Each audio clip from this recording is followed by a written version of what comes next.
Hello viewers, आज के episode में एक बार फिर से आपका स्वागत है। तो चलिए पहले पिछला अभ्यास प्रश्न देख लेते हैं। सवाल था, एनबीएफसीज के संबंध में निम्नलिखित कथनों पर विचार कीजिए। पहला कथन, ये कंपनी अधिनियम 1956 के तहत पंजीकृत होते हैं। और दूसरा कथन, ये मुख्यतः 4 प्रकार के होते हैं। आपको बताना था इनमें से कौन सा या कौन से कथन सही है सही है। ऑप्शन थे ए केवल 1, बी केवल 2, सी 1 और 2 दोनों, या फिर डी ना तो 1 और ना ही 2। तो इसका सही जवाब था ऑप्शन ए केवल 1। चलिए अब इसका विश्लेषण देखते हैं। हाल ही में जारी आरबीआई के आंकड़ों से पता चलता है कि हर साल स्थापित होने वाली एनबीएफसी की संख्या में तेजी से गिरावट आई है। आपको बता दें कि एनबीएफसी का पूरा नाम गैर बैंकिंग वित्तीय कंपनी होता है। ये एक तरह के वित्तीय संस्थान है जो ग्राहकों को ऋण दे सकते हैं, लेकिन ये ज्यादातर मामलों में उनसे कोई जमा स्वीकार नहीं कर सकते हैं। ये कंपनी अधिनियम 1956 के तहत पंजीकृत होते हैं, इसलिए कथन एक सही है। ये बैंकों और अन्य वित्तीय संस्थानों से पैसा जुटाते हैं और अपने ग्राहकों को उधार देकर ब्याज मार्जिन के माध्यम से लाभ कमाते हैं। ये मुख्यतः 2 प्रकार की होती हैं, जमा लेने वाली एनबीएफसी और जमा न लेने वाली एनबीएफसी, इसलिए कथन 2 सही नहीं है। इस प्रकार विकल्प ए सही उत्तर है। चलिए अब आज के सेशन का पहला सवाल। खबरों में चर्चित कैंडिडा ऑरिस क्या है? खतरनाक फंगल संक्रमण, मांस खाने वाले जीवाणु, जानलेवा वायरल संक्रमण, या फिर आर्कटिक में एकल कोशिका जीवाणु। इसका सही जवाब है ऑप्शन ए, खतरनाक फंगल संक्रमण। हाल ही में खतरनाक व दुर्लभ फंगस कैंडिडा ऑरिस या सी ऑरिस की पहचान अमेरिका के न्यूयॉर्क शहर में की गई है। वैज्ञानिकों के अनुसार ये विश्व स्तर पर उभरता एक सार्वजनिक स्वास्थ्य खतरा है। कैंडिडा ऑरिस की बात करें तो ये एक दुर्लभ और खतरनाक फंगल संक्रमण है। शोधकर्ताओं ने 2009 में कैंडिडा ऑरिस वायरस की खोज की थी। संयुक्त राज्य अमेरिका में इसका पहली बार 2016 में पता लगाया गया था। ये फंगस अगर रक्त के साथ प्रवाह करने लगे तो ये काफी घातक हो सकता है। ये फंगस कमजोर इम्यून सिस्टम वाले लोगों को आसानी से प्रभावित करता है। इस बीमारी का मुख्य कारण जलवायु परिवर्तन को माना जा रहा है। कैंडिडा और इसका न केवल इलाज करना चुनौतीपूर्ण है, बल्कि इसका निदान करना भी कठिन है। यह अस्पतालों में कैथेटर या अन्य ट्यूब आधारित उपकरणों के माध्यम से शरीर में प्रवेश कर सकता है। इस फंगस की चपेट में आने से मरीज को बुखार, दर्द और कमजोरी होती है। संक्रमण के सामान्य लक्षणों में सेप्सिस, बुखार और निम्न रक्तचाप शामिल है, जिनके कई कारण हो सकते हैं। ये तेजी से फैलता है और कई देशों में मौतों का कारण बन चुका है। स्वास्थ्य देखभाल सुविधाओं में स्वच्छता व सफाई के जरिए से फैलने से रोकने में मदद मिल सकती है। चलिए अब नेक्स्ट क्वेश्चन। मीथेन खाने वाले बैक्टीरिया के संबंध में निम्नलिखित कथनों पर विचार कीजिए। पहला कथन, इसका नाम बैक्टीरियल स्ट्रेन मिथाइलो2 विमाइक्रोबियम ब्यूरेटेंस 5GB1C है। और दूसरा कथन, ये बैक्टीरिया संभावित रूप से लैंडफिल, धान के खेतों, तेल और गैस कुओं जैसे प्रमुख उत्सर्जन स्थलों से मीथेन को हटा सकता है। आपको बताना है इनमें से कौन सा कथन सत्य है। केवल 1, केवल 2, 1 और 2 दोनों, या फिर ना तो 1 और ना ही 2। तो सही आंसर होगा ऑप्शन सी, 1 और 2 दोनों। हाल ही में वैज्ञानिकों ने एक अध्ययन में मीथेन खाने वाले बैक्टीरिया का पता लगाया है। इस बैक्टीरिया का नाम बैक्टीरियल स्ट्रेन मिथाइलो2 विमाइक्रोबियम ब्यूरेटेंस 5GB1C है। वैज्ञानिकों के अध्ययन के अनुसार ये संभावित रूप से लैंडफिल, धान के खेतों, तेल और गैस कुओं जैसे प्रमुख उत्सर्जन स्थलों से मीथेन को हटा सकता है। आपको बता दें कि अध्ययन से यह भी पता चला है कि इस बैक्टीरिया का बड़े पैमाने पर उपयोग करके 2050 तक 240 मिलियन टन मीथेन को वायुमंडल में पहुंचने से रोका जा सकता है। मीथेन का उपभोग करने के बाद बैक्टीरिया बायोमास का उत्पादन करते हैं और इस बायोमास का उपयोग जलीय कृषि में चारे के रूप में किया जा सकता है। अब बात करें मीथेन गैस की, तो ये एक हाइड्रोकार्बन है जो प्राकृतिक गैस का प्राथमिक घटक है। मीथेन विभिन्न प्रकार के मानव जनित या मानव प्रभावित और प्राकृतिक स्रोतों से उत्सर्जित होती है। ये एक ग्रीन हाउस गैस है। मीथेन कुल ग्लोबल वार्मिंग के लगभग 30% के लिए जिम्मेदार है। अगला सवाल, लसिका फाइलेरिया के संदर्भ में निम्नलिखित कथनों पर विचार कीजिए। पहला कथन, इसे हाथी पांव रोग या एलिफेंटियासिस के रूप में भी जाना जाता है। दूसरा कथन, भारत ने वर्ष 2027 तक लसिका फाइलेरिया का उन्मूलन करने का लक्ष्य रखा है। और तीसरा कथन, ये मानव शरीर के लसिका तंत्र को प्रभावित करता है। आपको बताना है इनमें से कौन से कथन सही है या सही है। ए केवल 1, बी केवल 2, सभी 3, या फिर इनमें से कोई नहीं। तो सही जवाब है ऑप्शन सी, सभी 3। हाल ही में केंद्रीय स्वास्थ्य मंत्री ने लसिका फाइलेरिया के लिए वार्षिक राष्ट्रव्यापी मास ड्रग एडमिनिस्ट्रेशन या एमडीए पहल के दूसरे चरण का उद्घाटन किया। लसिका फाइलेरिया को मुख्यतः हाथी पांव रोग या एलिफेंटियासिस के रूप में जाना जाता है। ये रोग फिलारियोडिडिया परिवार के नेमाटोड या राउंड वॉर्म के रूप में वर्गीकृत परजीवियों के संक्रमण के कारण होता है। ये शरीर के लसिका तंत्र को प्रभावित करता है, साथ ही शरीर के अंगों का असामान्य विकास, दर्द, गंभीर दिव्यांगता जैसी समस्याएं उत्पन्न करता है। भारत ने वर्ष 2027 तक लसिका फाइलेरिया का उन्मूलन करने का लक्ष्य रखा है। राष्ट्रीय हरित हाइड्रोजन मिशन को कार्यान्वित करने के लिए नोडल मंत्रालय कौन सा है? नवीन और नवीकरणीय ऊर्जा मंत्रालय, पर्यावरण, वन और जलवायु परिवर्तन मंत्रालय, पेट्रोलियम एवं प्राकृतिक गैस मंत्रालय, या फिर नीति आयोग। तो सही जवाब है ऑप्शन ए, नवीन और नवीकरणीय ऊर्जा मंत्रालय। हाल ही में नवीन और नवीकरणीय ऊर्जा मंत्रालय ने ग्रीन हाइड्रोजन मानक को परिभाषित किया है, जिसके तहत हरित के रूप में वर्गीकृत हाइड्रोजन उत्पादन के लिए उत्सर्जन सीमा निर्धारित की गई है।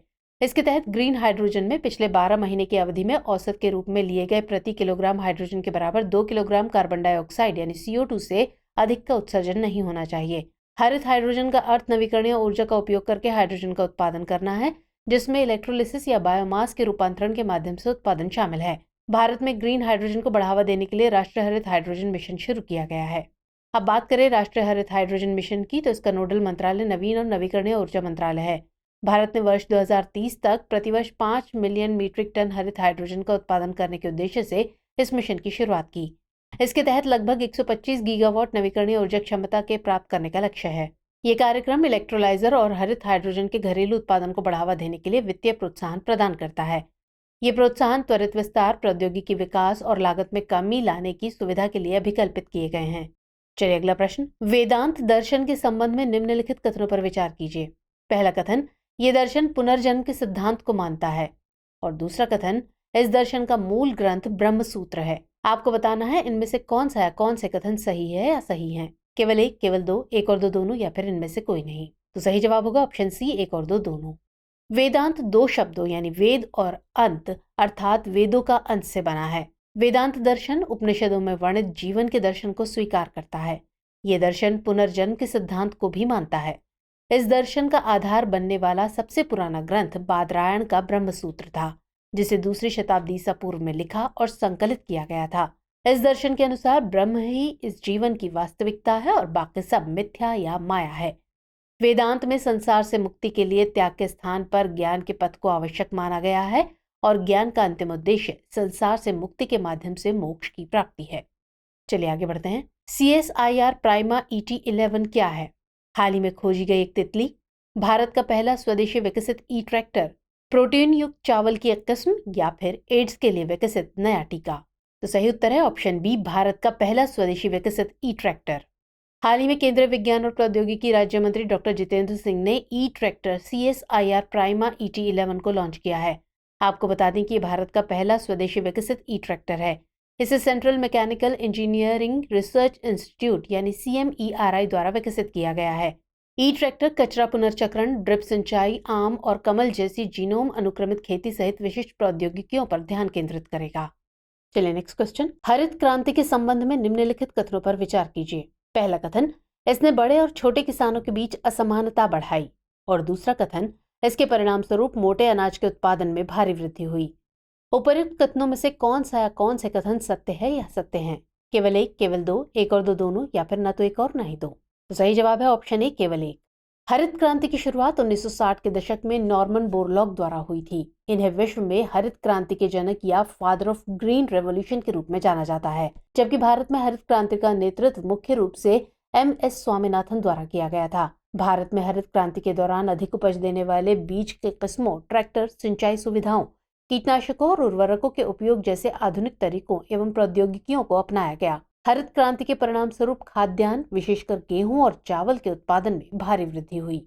इससे छोटी जोत वाले किसान तथा बड़ी जोत वाले किसानों के बीच उपज संबंधी फासला काफी बढ़ गया था, जिससे असमानता का विकास हुआ। वर्ष 1970 में नॉर्मन बोरलॉग को उच्च उपज देने वाले किस्मों यानी हाई यील्डिंग वेराइटीज को विकसित करने के उनके कार्य के लिए नोबेल शांति पुरस्कार प्रदान किया गया था। चलिए अगला सवाल, हैजा या कोलेरा रोग किसके कारण होता है? फंगस, विषाणु, कीटाणु या फिर जीवाणु? तो जवाब है ऑप्शन डी, जीवाणु। हाल ही में यूनिसेफ ने कहा कि 2017 के बाद से पूर्वी डेमोक्रेटिक रिपब्लिक ऑफ कांगो में संघर्ष और विस्थापन बढ़ने के कारण वहां बच्चे हैजा संकट का सामना कर रहे हैं। गौरतलब है कि हैजा एक तीव्र डायरिया संक्रमण है जो विब्रियो कोलेरी जीवाणु से दूषित भोजन या पानी के सेवन से होता है। ये एक जानलेवा संक्रामक रोग है और सार्वजनिक स्वास्थ्य के लिए खतरा है। ये संक्रमण अक्सर हल्का लक्षणों के बिना होता है, लेकिन कभी कभी गंभीर हो सकता है। इसके लक्षणों में शामिल है डायरिया, उल्टी, पैर में ऐंठन आदि। इसकी वैक्सीन की बात करें तो वर्तमान में हैजा के 3 टीके हैं, डुकोरल, शंचोल और यूविचोल प्लस। अगला सवाल, क्रिस्पर Cas9 प्रौद्योगिकी का संबंध है जीन एडिटिंग से, सॉफ्ट लैंडिंग से, AI से या फिर क्रिप्टो करेंसी से? सही आंसर है ऑप्शन ए, जीन एडिटिंग से। भारतीय वैज्ञानिकों ने पहली बार कम तीखी गंध वाली सरसों विकसित की है जो कीट रोधी होने के साथ रोग प्रतिरोधी भी है। ये गैर जीएम या ट्रांसजीन मुक्त होने के साथ साथ क्रिस्पर या कैस9 जीन एडिटिंग पर आधारित है। अब बात करें क्रिस्पर कैस9 प्रौद्योगिकी की, तो ये एक जीन एडिटिंग तकनीक है जो कैस9 नामक एक विशेष प्रोटीन का उपयोग करके वायरस के हमलों से लड़ने के लिए बैक्टीरिया में प्राकृतिक रक्षा तंत्र की प्रतिकृति का निर्माण करती है। यह आमतौर पर जेनेटिक इंजीनियरिंग के रूप में वर्णित प्रक्रिया के माध्यम से आनुवंशिक सामग्री को जोड़ने, हटाने या बदलने में सहायक होती है। क्रिस्पर तकनीक में बाहर से किसी नए जीन को जोड़ना शामिल नहीं है। क्रिस्पर कैस9 तकनीक को अक्सर जेनेटिक कैंची के रूप में वर्णित किया जाता है। चलिए अब नोट कर लीजिए आज का अभ्यास प्रश्न। आर्टेमिस 2 के संबंध में निम्नलिखित कथनों पर विचार करें। पहला कथन, ये आर्टेमिस कार्यक्रम की पहली निर्धारित उड़ान है। और दूसरा कथन, ये पहला क्रू युक्त आर्टेमिस मिशन होगा। आपको बताना है कि इनमें से कौन से कथन सही है या सही हैं। ऑप्शन है ए केवल 1, बी केवल 2, सी 1 और 2 दोनों, या फिर डी ना तो 1 और ना ही 2। तो सवाल का जवाब कमेंट सेक्शन में देना मत भूलिएगा। मुलाकात होगी अगले एपिसोड में, तब तक के लिए जय हिंद।